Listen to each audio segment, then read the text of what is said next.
오늘 본문의 말씀을 가지고 여호와께서 주신 승리라는 제목으로 함께 말씀을 나누고자 합니다. 우리 한번 따라해 봅시다. 여호와께서 주신 승리. 우리는 하나님께서 어떻게 여리고성을 무너뜨리시고 여리고 전쟁을 통하여서 하나님의 승리를 주시는지를 살펴보고 있습니다.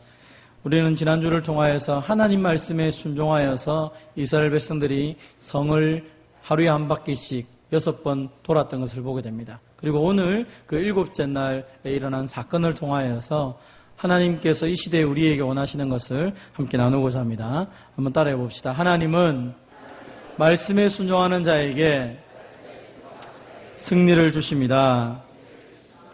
7째 날 새벽이 되었을 때 하나님은 이 백성들에게 또 전과 같은 방식으로 그 성을 7번 돌게 합니다.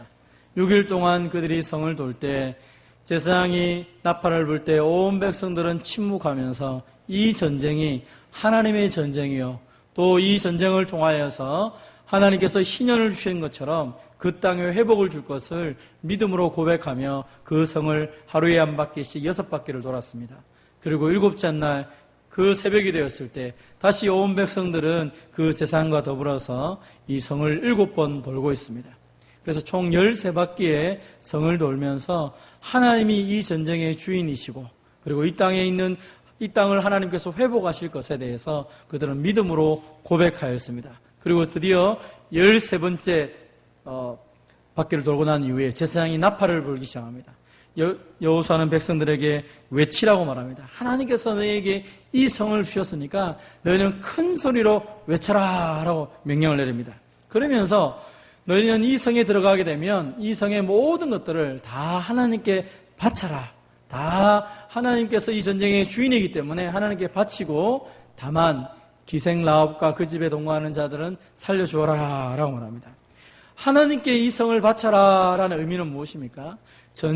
이 전쟁은 하나님으로부터 시작되었고 이 승리도 역시 하나님께로부터 왔기 때문에 우리가 여기에서 뭔가를 취할 것은 없다라고 말합니다. 그러면서 이 여리고 전쟁뿐 아니라 이제 일어날 모든 가나안 전쟁은 하나님이 직접 전쟁하시고 하나님이 우리에게 승리를 주실 것이기 때문에 내가 무기를 많이 가졌거나 건강하거나 우리에게 무슨 힘이 있거나 그것과 상관이 없음을 기억하라라고 말씀을 합니다. 사랑하는 성도 여러분, 여리고와 같은 큰 성이 우리 인생을 막을 때마다 꼭 기억할 것은 나의 힘으로 그것을 이기거나 나의 지혜와 나의 많은 것을 동원해서 이기는 것이 아니라는 사실을 기억하라는 것입니다. 인생의 많은 문제는 내가 하는 것처럼 보이지만 그러나 전능하신 하나님이 나보다 먼저 앞서 행함을 통하여 우리에게 주시는 선물인 줄 알고 그 하나님 붙잡고 승리하며 살아가는 저와 여러분 되시기를 바랍니다.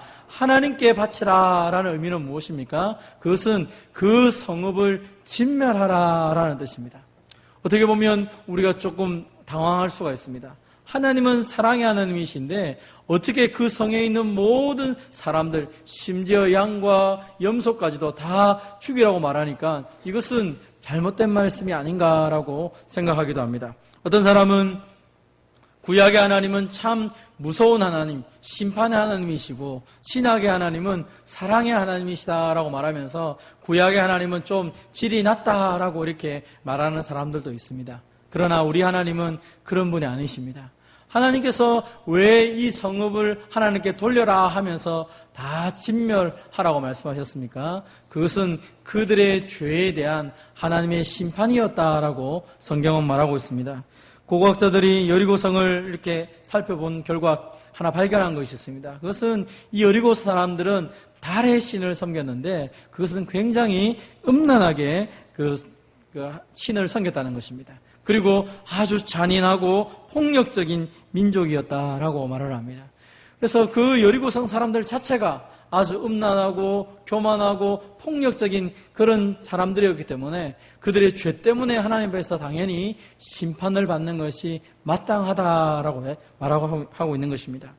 그들은 그들의 죄 때문에 심판을 당하고 있는 것입니다. 하나님은 공의로우신 분이시고 하나님은 거룩하신 분이기 때문에 죄를 사랑하지 않고 죄와 싸워서 죄를 진멸하시는 분이시라는 것입니다. 또 하나는 이 여리고성 사람들을 살려두었을 때에 그들과 이스라엘 백성들이 함께하게 되면 그 이스라엘 백성들은 그 여리고성 사람들의 죄에 오염되기 쉽다는 것입니다. 여러분, 거룩한 것과 거룩하지 못한 것이 함께 있을 때 쉽게 거룩하지 못한 것이 거룩한 것을 오염시키는 것을 보게 됩니다. 우리가 쉽게 식당에 가서 음식을 먹다 보면 하얀 와이셔츠를 입고 밥을 먹을 때 잘못하면 이게 툭 튀어서 옷을 버리기가 쉽다는 것입니다. 깨끗한 것을 가지고 있을 때는 깨끗한 것을 먹지 않으면 이게 금방 버려지는 것이죠. 마찬가지로 거룩한 백성들이 그곳에 살려고 하면 그곳에 있는 죄악들이 다 진멸을 당해야지만이 거룩함을 유지할 수 있게 됩니다. 왜 하나님은 이스라엘 백성들이 거룩하기를 원하십니까?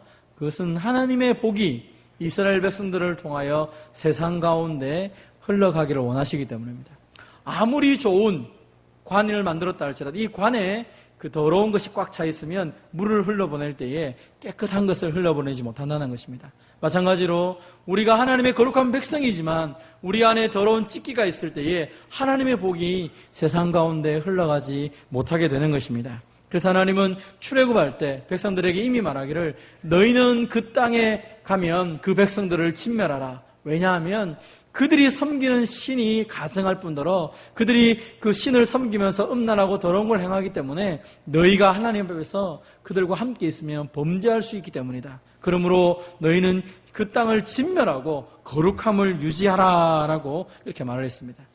이렇게 말하면 어떤 사람들은 또 이렇게 말합니다. 하나님은 참 너무하신 것 아니냐. 이스라엘 백성들을 사랑할 뿐 아니라 가나안 백성들도 사랑하여서 그들에게 회개할 수 있는 기회를 주셔야지 하나님 너무하신 거 아니냐라고 이야기하는 사람들이 있습니다. 근데 성경에 보면 하나님은 아브라함 때부터 이미 이 땅을 향하여서 긍휼을 베푸고 있음을 보게 됩니다. 하나님께서 아브라함에게 이 땅을 약속하였습니다. 이 가나안 땅을 너에게 주겠다. 그러나 아직 가나안 사람들의 죄가 관영하지 않기 때문에 그들을 이 땅을 너에게 주지 않겠다라고 말합니다. 그러면서 하나님께서는 400년 동안 기다리고 있는 것입니다. 하나님의 백성들이 준비되는 그 시간까지 이 가나안 땅에 회복의 역사, 회개의 역사의 시간을 주었습니다. 그리고 하나님은 마침내 이스라엘 백성들이 광야를 40년 동안 지나도록 출애굽시키는 사건이 있습니다. 출애굽한 이후에 40년 동안 광야 생활을 하면서 하나님의 놀라운 기적의 역사들을 경험하게 됩니다. 이 소문이 가나안 땅에도 이미 전달이 됩니다. 그래서 가나안 사람들은 출애굽한 사건을 들으면서 하나님이 어떤 분이신가에 대한 두려움을 갖게 됩니다. 심지어 요단강을 건너고 시돈과 옥을 멸한 사건을 보면서 그들은 너무너무 두려워서 여리고성을 꼭꼭 잠가두었다라고 그렇게 말씀을 나누었습니다. 하나님은 하나님의 놀라우신 공의와 하나님의 놀라우신 능력을 이스라엘 백성들의 역사를 통하여서 보여주었습니다. 그리고 가나안 사람들이 회개하며 하나님께 돌아올 것을 기대하였던 것입니다. 하나님은 가나안 사람들을 멸하는 것보다 더 중요한 것은 하나님은 죄에 대한 문제와 관련하기 때문에 죄를 미워하시는 것이지 사람을 미워하는 것이 아니었습니다. 하나님은 끊임없이 죄와 싸우셨고 그것 때문에 죄를 포기하지 않고 죄와 함께 살았던 이 가나안 사람들을 하나님은 멸할 수밖에 없었다라고 말하는 것입니다. 하나님은 회개하기를 원했지만 이 백성이 끝내 하나님을 밀어내고 자신의 삶 가운데 속에서 죄를 더 즐거워하고 죄와 함께하는 것을 원했기 때문에 하나님은 그들을 심판할 수밖에 없었다라고 말하고 있는 것입니다. 이와 마찬가지입니다. 하나님은 자기 백성들에게도 동일한 것을 말하고 있습니다. 하나님께서 내 마음속에 있는 죄를 가만히 두지 않으신다니 이것이 얼마나 감사한 일인가. 캠벨 몰간 목사님이 자신의 죄를 들추어내시는 하나님의 은혜 속에서 감사하고 찬송하고 있는 것을 보게 됩니다. 여러분, 이 시대를 살다 보면 많은 사람들이 왜 교회가 더러운 죄를 짓느냐, 왜 목사가, 왜 장로가, 왜 저 믿음의 사람이라는 사람들이 왜 저런 더러운 죄를 짓느냐 하면서 비난의 소리를 들을 때가 있습니다. 물론 그들의 죄를 지은 것은 잘못한 일이고 심판받아 마땅한 일일 것입니다. 교회가 잘못할 때 세상에 손가락질을 받는 것은 당연한 일입니다. 그런데 왜 하나님은 그것을 허용하실까? 여러분, 똑같은 죄를 지을 때, 불신자들이 죄를 지을 때 하나님이 그것을 들추어내지 않는 경우가 많이 있습니다. 그냥 무단하게 넘어가게 할 때가 있습니다. 죄를 지어도 그를 벌하지 않고 그냥 내버려 둡니다. 그런데 이상하게 하나님의 백성들은 죄를 조금만 지어도 10가지 중에서 9가지를 잘하고 한 가지만 실수했는데 그 한 가지 죄를 들추어내어서 우리를 창피하게 만들 때가 있습니다. 그럼 하나님은 왜 그렇게 하실까요? 그것은 하나님은 자기 백성들이 거룩한 하나님의 백성이 되어서 하나님의 복의 통로로 쓰임받기를 원하시기 때문입니다. 한번 따라해 볼까요? 들키는 것이 은혜인 줄 알자. 내가 죄를 지었는데 들키지 않습니다. 나쁜 짓을 했는데 아무도 모릅니다. 그러면 무엇을 못합니까? 회개를 하지 못하게 됩니다. 회개를 하지 못하면 어떻게 됩니까? 하나님께 용서함을 받지 못하고 마침내 끝까지 회개하지 않으면 하나님은 그것을 통하여 우리에게 심판을 내리시는 것입니다. 그런데 하나님께서 우리의 죄를 들추어내서 우리를 부끄럽게 만들 때가 있습니다. 그 부끄럽게 만드는 것 때문에 우리는 하나님 앞에 엎드려 회개할 수 있다면 그 자체가 은혜라는 것입니다. 하나님 우리가 죄 가운데 사는 것을 원하지 않습니다. 우리가 거룩한 백성으로 살아가기를 원하고 이 땅 가운데 속에서 하나님의 자녀의 역할을, 빛의 역할을 하기를 하나님 원하십니다. 그래서 교회가 좀 잘못하면 바로 들추어내어서 그것을 세상 사람들의 손가락질을 받게 하는 것입니다. 너희는 거룩한 백성인데 너희는 죄와 어울릴 수 없는 사람이다 라고 말을 하는 것입니다. 너희는 믿지 않는 자와 멍에를 같이 하지 말고 그리고 너희는 의와 불법이 함께 있지 말라라고 말하고 있습니다. 어떻게 그리스도와 벨리압이 함께 할 수 있느냐? 어떻게 믿는 자와 믿지 않는 자가 함께 할 수 있느냐라고 말합니다. 너희가 하나님의 성전인데 어떻게 우상을 너희의 성전 가운데 둘 수 있느냐라고 말하는 것입니다. 그래서 우리의 삶 가운데 죄의 문제를 하나님 앞에서 철저하게 회개하기를 원하시는 것입니다. 왜냐하면 하나님은 우리의 하나님이 되고 우리는 하나님의 백성 되기를 하나님께서 원하시기 때문입니다. 사랑하는 성도 여러분, 그래서 오늘 이 여리고 전투에서 하나님이 원하셨던 첫 번째는 무엇입니까? 죄의 문제에서 하나님은 승리하고 죄의 문제를 결단하며 살아가기를 우리에게 원하시는 것입니다. 우리의 삶 가운데 죄를 허용하지 마십시오. 육신이 연약하기 때문에 내가 어쩔 수 없어서 죄를 지었습니다 라고 말하지 말라는 것입니다. 그것은 하나님이 우리에게 하시는 말씀이고 우리는 하나님 앞에 있는 모습 그대로 나가면서 하나님께 도움을 구해야 되는 것입니다. 하나님, 정말 제가 바르게 살고 싶었습니다. 저는 빛이기 때문에 의롭게 살아야 됩니다. 그런데 그렇게 하지 못했습니다. 하나님, 나를 용서해 주십시오. 내 있는 모습 그대로 주님 보아주시고 나를 불쌍히 여겨달라고 기도할 때 하나님의 은혜와 자비가 우리 가운데 나타나게 될 것입니다. 여러분, 우리가 죄와 싸워서 나아간다는 것은 무엇을 의미합니까? 내 마음의 주인이 바뀌었기 때문에 이미 내 마음의 주인은 하나님이시기 때문에 내가 하나님의 뜻에 복종하며 살아가는 것이지 죄의 말에, 사탄의 말에, 육신의 말에 따라가는 것은 아니라는 것입니다. 그래서 회개할 때 억울하게 회개하면서 방향을 틀어서 하나님을 향하여 힘있게 나아가야 되는 것입니다. 회개한다고 하면서 여전히 죄 가운데 있고 죄를 즐겨 한다는 것은 온전한 회개가 아니라는 것입니다. 진멸하라 라고 말했던 것처럼 내 삶에 있는 모든 죄의 부분을 끊어내기 위해서 피 흘리기까지 싸워야 된다라고 성경은 우리에게 말하고 있는 것입니다. 오늘 여러분의 인생 가운데, 여러분의 삶 가운데 죄가 틈타지 못하도록 하나님 말씀 붙잡고 하나님께 엎드리며 회개하며 나가는 저와 여러분 되시기를 주님의 이름으로 축원드립니다. 두 번째로 하나님은 이 전투를 통하여 우리에게 말씀합니다. 한번 따라해 봅시다. 하나님은 믿음으로 나오는 자에게 구원을 주십니다. 하나님은 이 성의 모든 것을 진멸하라라고 말씀하시면서 단 기생 라합과 그 집에 동거하는 자는 모두 살려주라라고 명령을 냅니다. 이 배역한 모든 성에 짐승까지도 다 죽이라고 말했는데 기생 라합과 그 집에 동거하는 자는 모두 살려주라라고 말합니다. 왜냐하면 우리가 보낸 사자들을 그가 숨겨주었기 때문이다 라고 말합니다. 여러분, 라합은 어떤 사람입니까? 기생이다 라고 말합니다. 이 여인은 가난한 여인입니다.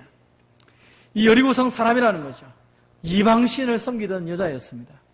어떤 사람은 기생 라합이라고 말하니까 이게 조금 너무 표현이 좋지 않다. 여호수아 2장 1절을 보면 기생의 집에 들어가 유숙했기 때문에 여관 주인이라고 해석하면 되지 않을까라고 미화시키려고 하는 사람도 있습니다. 그러나 성경 전체를 보면 라합은 기생이었습니다. 그런 몸을 팔면서 살았던 사람입니다. 여러분 생각해 보십시오. 이 성 자체가 음란한 신을 섬기는 도시였습니다. 그 중에서 기생 라합은 더 음란하고 더러운 여자였다는 것입니다. 어쩌면 이 여리고성에서 가장 더러운 여자 중에 하나가 이 라합이었는지도 모르겠습니다. 그런데 이 여인을 살려주라라고 오늘 여호수아가 명령을 하고 있는 것입니다. 도대체 이 여인은 무엇을 했기 때문에 어떻게 정탐꾼을 섬겨주는 그 일들을 행하였습니까? 여호수아서 2장을 보면 이 여인은 이렇게 고백을 합니다. 정탐꾼을 향해 말하기를 여호와께서 이 땅을 너에게 주신 줄을 내가 안다. 내가 소문을 들어보니까 너희가 애굽에서 나올 때 하나님께서 홍해를 가르신 것을 내가 들었다. 그리고 요단 저쪽에 있는 아모리 사람의 두 왕이었던 시혼과 옥을 죽인 것도 내가 들었다. 하나님만이 진짜 살아있는 분인 것을 내가 들었다라고 고백을 합니다. 하나님이 진짜 살아계셔서 그래서 나는 너희 하나님, 너희가 믿는 그 하나님만이 진짜 하나님인 것을 내가 믿는다. 그래서 내가 너희를 숨겨주겠다. 나는 지금까지는 이 땅에서 더럽게 살았지만 그러나 내가 하나님에 대한 말씀을 들었을 때 내가 믿는 신이 진짜가 아니라 너희가 말하는 그 여호와가 진짜 하나님인 걸 내가 고백하니까 내가 너희를 선대하겠다. 그러니까 너희도 우리를 선대해라 라고 그렇게 이야기를 하고 있는 것입니다. 기생 라합, 여리고성 사람들 중에서 가장 비참하고 더러운 형편에 있는 이 여인이 하나님에 대한 말씀을 들었을 때에 그의 삶의 전환점을 가지고 결단을 하고 회개하고 하나님을 자신의 하나님으로 믿고 있습니다. 그것을 히브리서 11장은 이렇게 고백합니다. 믿음으로 기생 라합은 정탐꾼을 평안히 영접하였으므로. 왜 정탐꾼을 영접하고 숨겨주고 그를 나중에 보내었습니까? 하나님이 어떤 분이신지를 그는 믿었기 때문에 그 믿음으로 영접하였다라고 말합니다. 그러면서 표현하기를 순종하지 아니하는 자들과 함께 멸망하지 아니하였도다. 여리고성 사람들이 왜 멸망했단 말입니까? 하나님의 말씀을 들음에도 불구하고 그 소문을 들었음에도 불구하고 그 사람들은 믿지 않았다는 것입니다. 하나님께로 돌아오지 않았다는 것입니다. 그러나 이 기생 라합은 기생이지만 더러운 형편에 있는 여인이었지만 그 하나님을 믿음으로 영접하였다라고 말을 하고 있습니다. 자신이 지금까지 섬겨왔던 또 자신을 향했던 그 모든 것들을 다 내려놓고 이제 하나님만을 의지하고 그 하나님만을 고백하면서 그 여인은 정탐꾼을 숨겨주었다라고 말합니다. 그리고 야고보서에서는 그것을 가리켜서 그 여인은 사자를 접대함을 통하여 행함으로 의롭다는 것을 보여주었다라고 말하고 있습니다. 그럼 참 재미있는 것은 히브리서 11장에서 믿음의 사람들에 대한 이야기를 하면서 여자 얘기가 딱 2명 등장합니다. 한 명은 아브라함의 아내에 있던 사라입니다. 그리고 두 번째 여인이 바로 이 기생 라합인 것입니다. 야고보서 2장에서는 믿음의 사람에 대해서 대표적으로 2사람을 설명합니다. 한 사람은 아브라함을 말하고 한 사람은 기생 라합을 말합니다. 무엇을 의미합니까? 믿음의 조상이었던 아브라함과 믿음의 어머니였던 사라처럼 이 기생 라합은 하나님께서 믿음의 사람으로 인정해주고 그 아브라함과 사라처럼 이 라합이야말로 진정한 믿음의 사람이라는 것을 강조하고 있다는 것입니다. 이방 땅에 태어나서 자신의 몸을 팔면서 이방 여인을 섬겨왔던 이 여인에게 하나님은 아브라함과 사라와 같은 믿음의 사람이라고 칭찬을 하고 있는 것입니다. 그 소문 하나 듣고 자신의 인생의 모든 것을 내려놓고 삶의 주인을 바꾸었기 때문입니다. 삶의 주인이 바뀌었던 이 여인에게 나타난 행동은 정탐꾼만을 살펴준 것이 아닙니다. 여호수아 2장 13절을 보면 이 여인은 이렇게 고백을 합니다. 나를 살려달라라고 말하고 난 다음에 그리고 나의 부모와 나의 남녀 형제와 그들에게 속한 모든 자들을 살려주어서 우리 목숨을 죽음에서 건져내라 라고 이 정탐꾼에게 요구를 합니다. 어떤 성경학자들은 이 기생 라합을 향하여 이렇게 얘기합니다. 우리는 알겠지만 나중에 보면 이 기생 라합이 살몬이라는 사람과 결혼을 하게 됩니다. 무슨 얘기입니까? 여리고 성에 있었을 때 기생 라합은 결혼하지 않은 처녀였다는 것입니다. 처녀가 부모에게 밀려가지고 부모와 가족들을 살리기 위해서 기생으로 살았던 것이 라합의 모습이었다고 말하고 있는 것입니다. 자신의 몸을 팔면서 부모들을 먹이고 살리고 자기 남녀 형제를 먹이고 살렸던 여인이 이 기생 라합이었다는 것입니다. 여러분 생각을 해보십시오. 내 몸 팔아가지고 내 부모 섬겨야 되고 내 몸 팔아가지고 내 형제 남녀 형제들을 먹이고 살렸다고 생각해 보십시오. 그 여인의 마음속에 부모와 형제에 대해서 따뜻한 사랑의 마음이 있었겠습니까? 원망과 정말 죽이고 싶은 마음이 있지 않겠습니까? 내 몸 팔아가지고 목숨을 내 몸값으로 부모와 자식, 형제, 자매들을 먹이고 살린다고 생각해 보십시오. 이 여인에게는 온갖 상처투성이었을 것입니다. 그런데 이 여인이 하나님을 만나고 나니까, 살아계신 하나님이 어떤 분이신지를 경험하고 나니까, 그분에 대한 말씀을 들었을 때 하나님을 위해서 정탐꾼을 살려줄 뿐 아니라 사람과의 관계가 회복이 되는 것을 보게 됩니다. 그럼 성경은 하나님을 제대로 만난 사람들은 하나님과의 관계만 회복되는 것이 아니라 사람과의 관계도 회복된다라고 말하고 있습니다. 창세기 39장에 보면 요셉이라는 사람이 등장합니다. 이 요셉이라는 사람이 하나님을 만나고 난 이후에 그의 인생에 자신을 팔았던 형제들을 향하여서 조금도 심판하거나 분노하지 않습니다. 오히려 그들을 불쌍히 여기면서 하나님이 당신들을 살리기 위해서 나를 먼저 보냈습니다 라고 말하고 있다는 것입니다.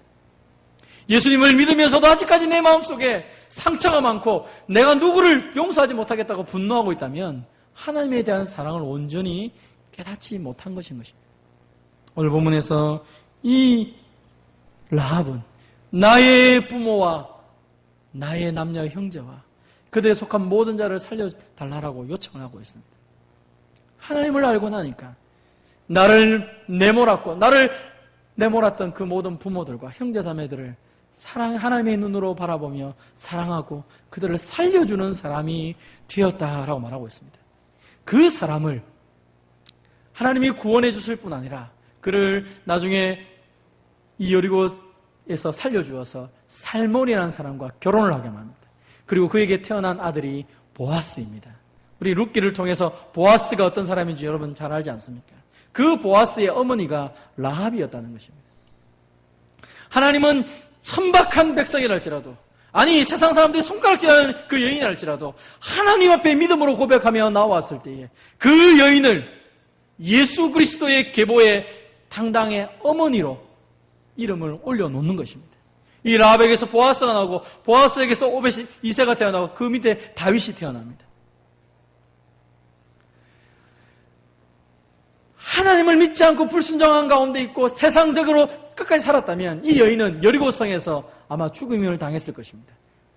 그러나 하나님에 대한 소문을 듣고 하나님 앞에 자신의 인생을 내려놓고 하나님 앞에 내 삶을 맡겨놓았을 때 그는 믿음의 사람이 됐을 뿐 아니라 자신만 구원받은 것이 아니라 그를 통하여 자신의 온 가정이 구원을 받고 그는 자신은 마침내 메시아의 초상까지 되는 믿음의 대표적인 인물이 되었다고 성경은 말하고 있는 것입니다.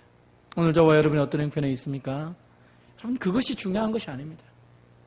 내 삶이 어떤 상처투성이로 있습니까? 그것도 별로 중요하지 않습니다. 여러 사람들이 내게 상처를 주고 내 인생 가운데 똘똘 힘으로 해결할 수 없는 많은 문제들이 있어서 이제 나는 끝이다 라고 하는 그 형편까지 밀려가고 있습니까? 어쩌면 라합은 매일매일 자신의 몸을 팔면서 자신의 인생을 한탄했을지도 모를 것입니다. 그러나 하나님에 대한 말씀을 들었을 때 그 하나님을 자신의 하나님으로 의지하고 믿고 살았을 때 그 인생은 전혀 다른 새로운 삶이 된 것입니다. 누구든지 그리스도 안에 있으면 새로운 피조물이라 이전 것은 지나갔으니 보라 새 것이 되었도다. 오늘도 우리 인생 가운데 예수 그리스도 나의 모든 죄를 위해서 나의 모든 저주를 위해서 십자가에 죽으시고 부활하신 주님을 나의 주님을 믿을 때에 그분을 나의 인생의 주인으로 모실 때에 저와 여러분의 인생이 새로운 인생으로 변화되는 것을 믿으시기를 바랍니다. 그래서 말씀을 들을 때에 그 말씀이 우리에게 믿음을 주고 그 믿음이 우리의 삶을 변화시키는 것입니다. 우리 한번 같이 읽어보도록 하겠습니다. 시작. 그러므로 믿음은 들음에서 나며 들음은 그리스도의 말씀으로 말미암느니라. 아멘. 말씀을 들을 때에 믿음이 생기고 그 믿음이 살아 움직여서 우리의 삶을 역동적으로 변화시키시고 우리가 할 수 없고 아무도 할 수 없는 그 일들을 가능하도록 만드시는 것입니다. 여리고성은 하나님이 믿음 있는 사람들을 통하여서 하나님께서 직접 행하셨을 뿐 아니라 죄와 싸워서 죄를 진멸하실 뿐 아니라 그 가운데 속에서 회개하며 하나님을 자신의 하나님을 믿는 사람들에게 멸망에서 구원을 주시는 참된 희년의 역사, 참된 은혜의 역사를 덧입혀주는 사건이라고 오늘 성경은 우리에게 말하고 있는 것입니다. 우리는 죄와는 피 흘려 싸워야 됩니다. 그러나 철저하게 하나님 앞에서 내 있는 모습 그대로 나아가며 하나님의 앞에 엎드릴 때에 하나님의 구원의 은혜가 날마다 우리에게 주어지는 것을 믿고 감사하며 살아야 되는 것입니다. 우리가 왜 말씀을 읽습니까? 야고보서는 이 말씀을 거울이다라고 표현합니다. 여러분, 우리 아침마다 거울을 보는 이유가 무엇입니까? 여자분들은 거울을 보면서 화장을 하고 좋지 못한 것을 예쁘게 만들어 갑니다. 남자들도 거울을 보면서 옷 맵시를 이렇게 다듬을 때가 있습니다. 말씀을 통하여서 나의 더러운 것이 무엇인지, 내가 버려야 될 것이 무엇인지를 늘 살펴보면서 그 말씀 앞에 내가 있는 모습 그대로 나가면서 나의 잘못과 죄가 드러날 때마다 회개하면서 하나님의 자녀답게 서기 위해서 말씀 붙잡고 엎드리며 나아가는 것입니다. 회개는 방향이 바뀌는 것이라 했습니다. 죄를 향했던 방향이 하나님을 향해 나아가고 하나님을 내 인생의 주인으로 모셨기 때문에 더 이상 죄를 즐기며 죄 가운데 있지 않는 내 모습인 것을 선언하며 살아가는 것입니다. 사랑하는 성도 여러분, 이 여리고성 싸움을 통하여서 하나님 우리에게 말합니다. 죄는 피 흘리기까지 싸워야 됩니다. 하나님이 원하시는 것이기 때문에 회개하며 나가셔야 됩니다. 회개할 때마다 하나님은 이 여인은 이 기생 라합을 통하여 믿음의 조상으로 삼았던 것처럼 오늘 저와 여러분이 날마다 말씀 앞에서 회개하며 철저하게 하나님과 동행할 때 하나님은 우리가 상상치도 못했던 놀라운 일들을 펼쳐가게 되실 것입니다. 오늘도 믿음으로 하나님께 주시는 그 구원의 역사들을 마음껏 누리며 자랑하며 하나님을 높이는 승리의 사들이 되기를 주님의 이름으로 축원드립니다.